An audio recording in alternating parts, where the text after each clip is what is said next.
नमस्कार, मैं जागो और जगाओ से मणि कुमार। भारत के नामी गिरामी नेता अक्सर अपने बयानों से, अपने भाषणों में यह कहते सुनाई देते हैं कि भारत की गुलामी का मुख्य कारण बौद्धों का अहिंसावाद था।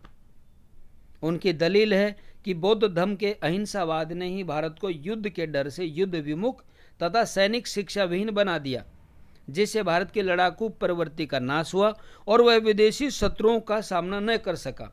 तो आज इसी सवाल का जवाब खोजा जाए कि क्या सच में तथागत बुद्ध की वजह से भारत गुलाम बना था?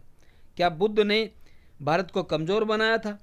भारत का इतिहास इस बात का कतई समर्थन नहीं करता है, बल्कि उसकी गवाही ठीक इस दलील के उल्टे देता है। भारतीय इतिहास का सबसे अधिक समुज्वल अंश, आपकी भाषा में कहें तो गोल्डन युग, बौद्ध काल में ही देखने को मिलता है। भारतवासी धोखा देना नहीं जानते। इस देश में दरवाजों पर ताले नहीं लगाए जाते। यहाँ के बाजारों में गुलाम नहीं बिकते। इसी काल में चंद्रगुप्त मौर्य, महान सम्राट अशोक, कनिष्क, समुद्रगुप्त, चंद्रगुप्त विक्रमादित्य, स्कंदगुप्त, हर्षवर्धन, पुलकेशिन आदि बड़े बड़े सम्राट, जिन्होंने भारतवर्ष के राजनीतिक रंगमंच पर अपने असाधारण अभिनय के द्वारा अपनी कीर्ति को अजर और अमर किया था। जिस गुप्त काल को हम भारत का गोल्डन युग बताकर गौरवान्वित होते हैं और फूले नहीं समाते, वह बौद्ध काल के अंतर्गत आता है। बौद्ध धर्म अहिंसावादी था जरूर, पर विदेशी शत्रुओं को अपने देश की रक्षा करने, दुष्टों को दंड देने तथा दुश्मनों को तलवार से मौत के घाट उतारने में वह कभी विमुख नहीं हुआ। ऐसे अवसरों पर हिंसा को हिंसा नहीं, बल्कि वह परम धर्म समझता था। भारत में अशोक, कनिष्क, हर्षवर्धन आदि बड़े बड़े बौद्ध सम्राट हो गए हैं, जिनके पास नाना प्रकार के अस्त्र शस्त्रों से सुसज्जित तथा उच्च कोटि की युद्ध में महारत हासिल करने वाली विशाल सेनाएं थी।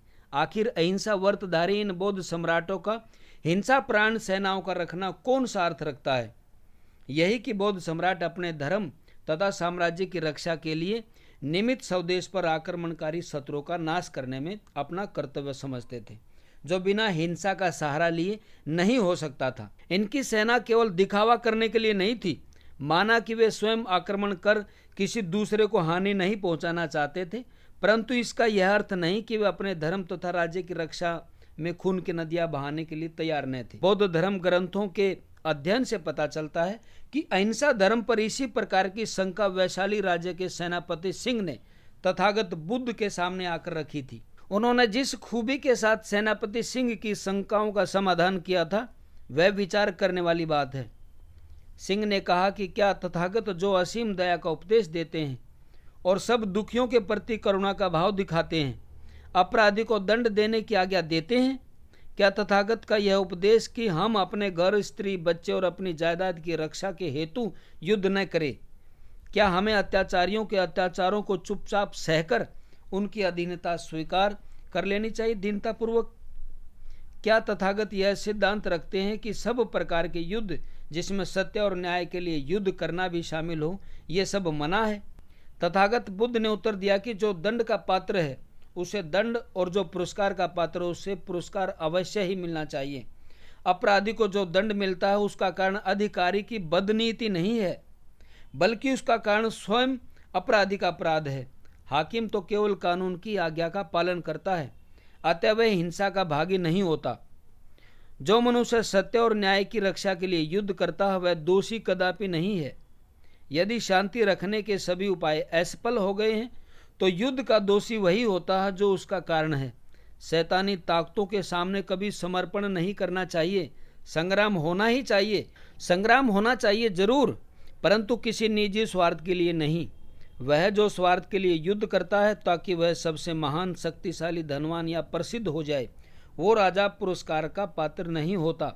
पुरस्कार का पात्र तो वह होता है जो सत्य और न्याय के लिए युद्ध करता है, क्योंकि उसकी पराजय ही विजय समझी जाएगी। रण क्षेत्र में जाने वाले वीर अपनी जान हथेली पर रखकर वहां जाते हैं, अतः यदि वे वहां पर वीरगति को प्राप्त हो जाएं तो उन्हें किसी प्रकार की शिकायत नहीं करनी चाहिए। शत्रु को रणभूमि में पछाड़ने से ही स्थायी विजय प्राप्त नहीं होती। स्थायी विजय तो तब मिलती है जब गिरे हुए शत्रु को प्रेम पूर्वक उठाकर उनके साथ मैत्री भाव स्थापित कर लिया जाए। जिसने अपने आप को जीत लिया है वह किसी विजयी सेनापति से भी महान है, क्या तथागत बुद्ध के संदेश से यह बात स्पष्ट नहीं हो जाती कि बौद्ध लोग अहिंसा को परमो धर्म मानते थे जरूर, परंतु देश की स्वातंत्र रक्षा के निमित्त किए जाने वाले हिंसात्मक युद्ध से कभी उन्होंने अपना मुंह नहीं मोड़ा। सेलूकस जैसे लोगों को बौद्धों की सेनाओं ने नेस्तनाबूद किया था, जो हारने के बाद अपनी लड़की हेलन को ब्याह के गया और काबुल, कंधार, अफगानिस्तान, बामियान का सारा क्षेत्र दान में देकर गया। एक बार ये नकली इतिहासकार इतिहास के साथ निष्पक्ष न्याय करे तब पता चलेगा कि बौद्ध लोग कितने खतरनाक लड़ाके थे। वर्तमान काल में तिब्बत, चीन, जापान, म्यांमार आदि देश बौद्ध धर्म को मानते हैं, जो आज भी स्वतंत्र हैं और अपनी स्वतंत्रता की रक्षा के लिए खून की नदियां बहाने के लिए हमेशा तत्पर रहते हैं। यह देख विद्वानों की यह सम्मति है कि यदि भारत बौद्ध धर्म को अपनाए रहता तो वह विदेशियों द्वारा इस प्रकार गुलाम नहीं होता। भारत की गुलामी का मुख्य कारण बौद्ध धर्म का परित्याग तथा नवीन हिंदू धर्म को अंगीकार करना था, जिसे वर्णाश्रम धर्म की पहले से भी अधिक कट्टर रूप में चलाकर हिंदुओं में परस्पर फूट का बीज बोकर देश के जातीय टुकड़े करके खंड खंड कर दिया, जिससे हमारा भारत विदेशी शत्रुओं का कभी मुकाबला न कर सका। देश गुलाम बौद्धों के बाद हुआ है। इतिहास को ठीक से पढ़ के देखो।